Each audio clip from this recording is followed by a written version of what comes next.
Hello and welcome to Dawn Chorus Writes, Miraculous Ladybug fanfic and audiofic.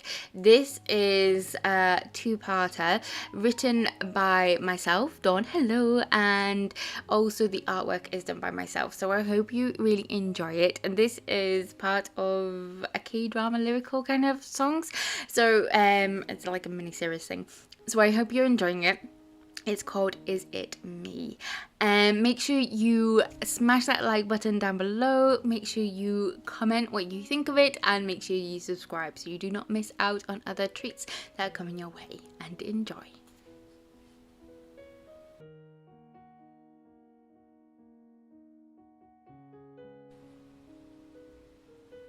Part 1. Adrien's POV. Adrien rubbed his eyes as the words blurred on the page in front of him.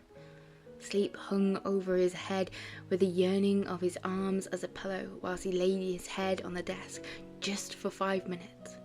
But there was no way Miss Bustier would let him get away with that. He rubbed his eyes once again as fragments of last night's dream skipped across his vision. It had been so vivid, to the point he could almost believe he had travelled back a few months and found himself sitting on Marinette's balcony as she described her confession for this so-called buttercup. The pain in his heart ached at the thought of this person. Who was he? Why couldn't it be him? He had remembered at the time the sensation of loss as he stared at the blush filling her cheeks and that gaze of longing. How much of a fool he was for not realizing then what she had meant to him. How long he had been blind to his feelings. However, now it had been several weeks since lightning struck, and he'd finally admitted to himself how much he cared, loved Marinette, and yet he was still unable to do anything about it. Hey, daydream believer, do you have a sharpener I could borrow? Alia gently poked him in the shoulder. Yeah, I think so, he muttered, dropping his hands from his face and began to search through his pencil case.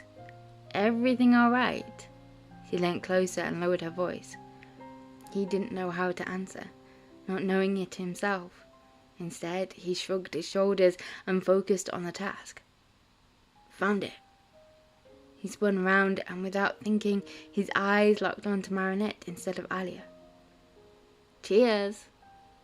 She took it from his open, outstretched hand, but he was still unable to take his gaze off Marinette. He seemed oblivious to this fact and was focused on her assignment, not at the least caring she had his full attention. Thanks for that. Alia placed the sharpener back into his palm. Hey, I have an idea. Why don't we go and grab a coffee at lunch? Perk us all up a bit, stretch our legs. What do you think? Ouch! Oh, yeah, babe. Great idea. What do you think, Adrien? Nino added in after a prompt from Alia. Yeah, I'm a bit of a zombie today. Didn't get much sleep last night, so I'm up for... I can't, Marinette replied without breaking focus, but it was enough to break the spell which was cast on him. Adrien turned back round, his whole body slumping forward as if the weight in his heart was too heavy, ignoring the muttering behind him as Alia tried to convince Marinette to join them. The last thing he wanted to hear were more excuses why she didn't want to spend time with him anymore. But never hearing the truth of why she was building this wall up and blocking him out to the point he was starting to feel like he was losing his friend along with any chance of love.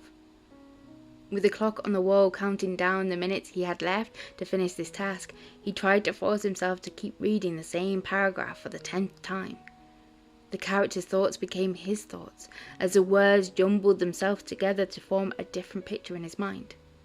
Transported to an unfamiliar place, to an unknown path, facing in the direction the wind is blowing. The direction my feet are leading me. Is it my heart guiding me, since I'm able to walk without resting for a moment? If I get there fast enough, will I find you? Just stay wherever you are. Panic was building inside of him, like he was running out of time before he lost her for good.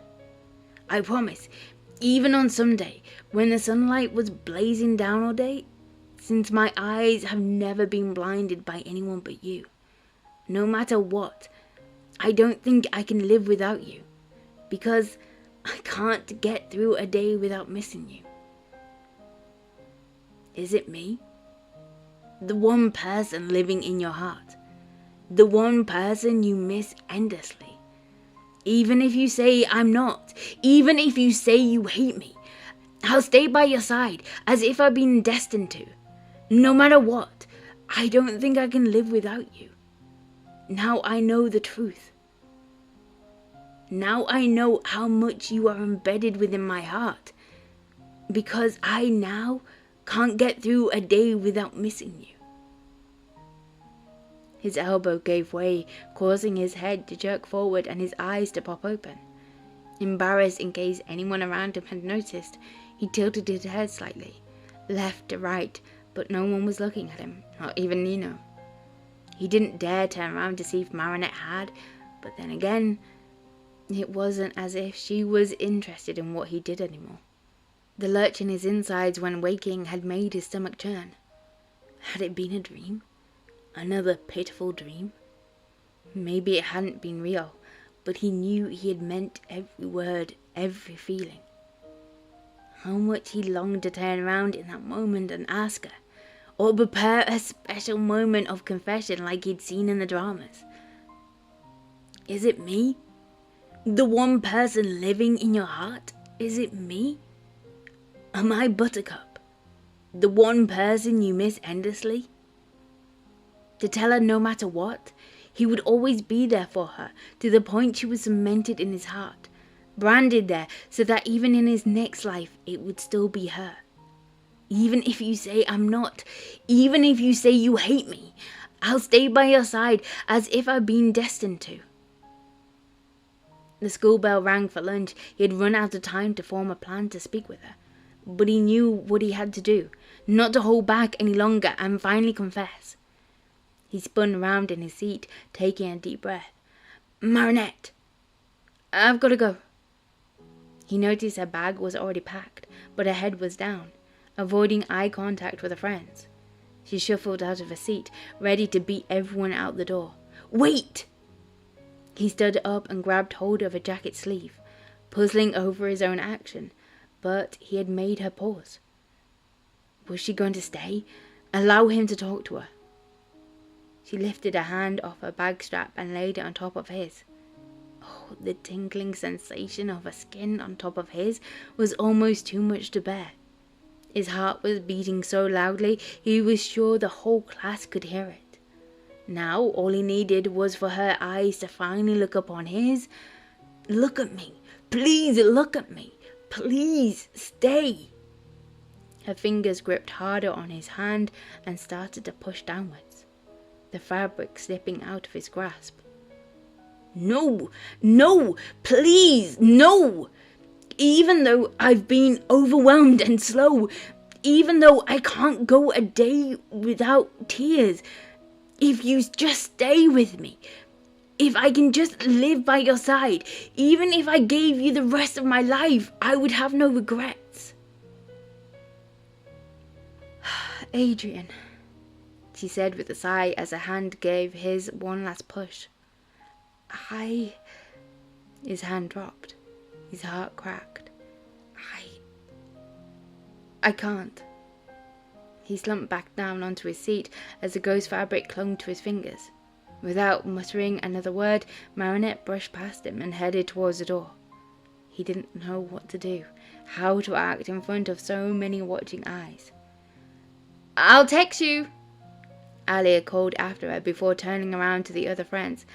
Her parents need her, right now, she quickly added over the muttering voices. Anyway, coffee?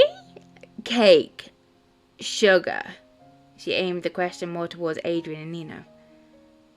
I'm up for that. What do you say, dude? Nino gave him a little nudge on the shoulder.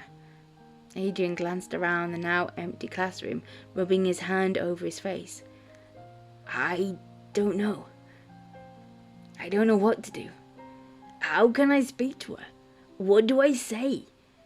Why is she acting like this? I know this is gonna come off as a stereotypical line, but it's not you, it's her. You're right, it does sound like a brush off. He clenched his fist on the desk. I know for a fact you mean the world to her. Your friendship? Friends? Is that what I am to her? Adrien scoffed. Okay, your relationship, your bond is strong, but Marinette is going through something at the moment. Her confidence is low and she's confused, Alia said softly. Why didn't she say anything? How can I help?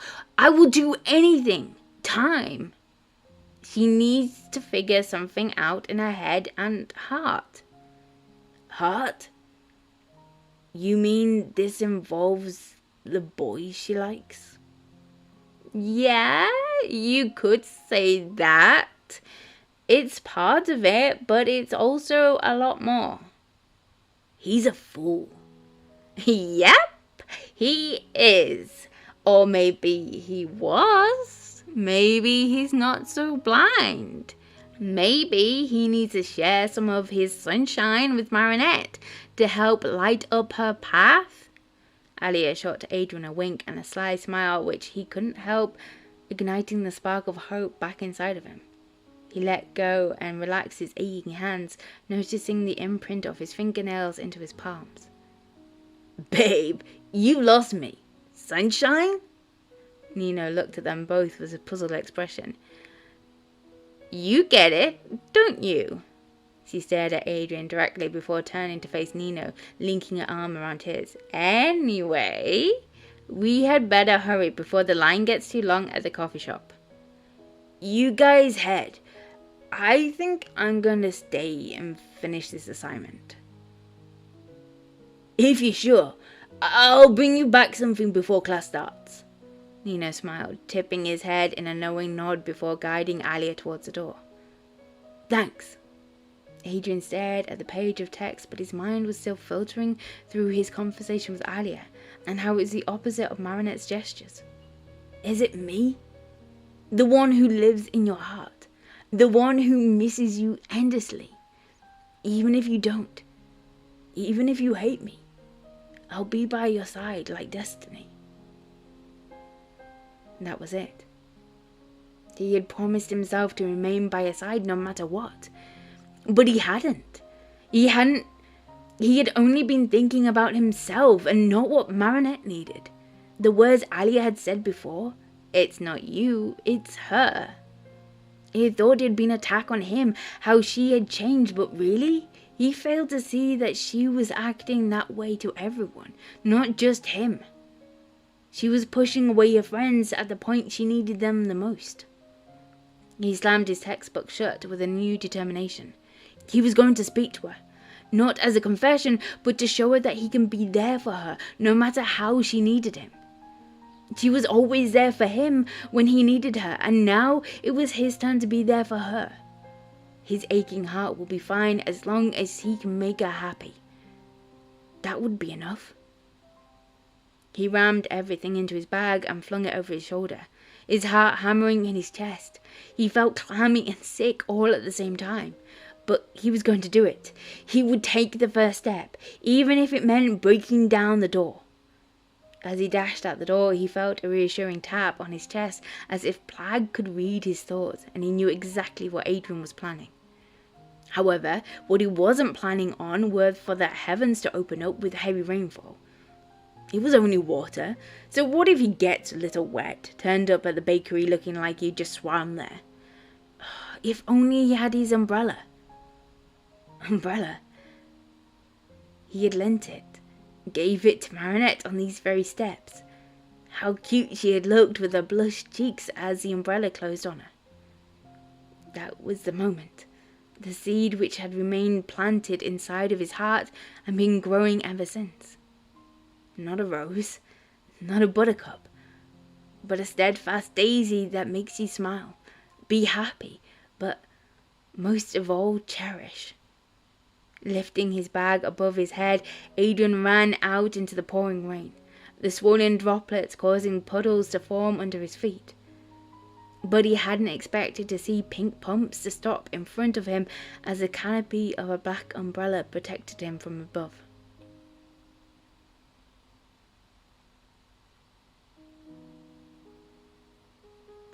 Thank you for listening to part 1 of Is It Me? I hope you're enjoying it. Part 2, and there are only 2 parts of this one.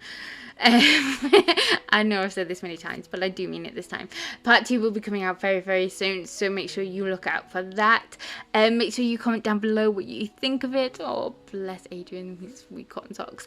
Make sure you comment down below what you think, and make sure you subscribe, smash that like button, and share to others who might enjoy it.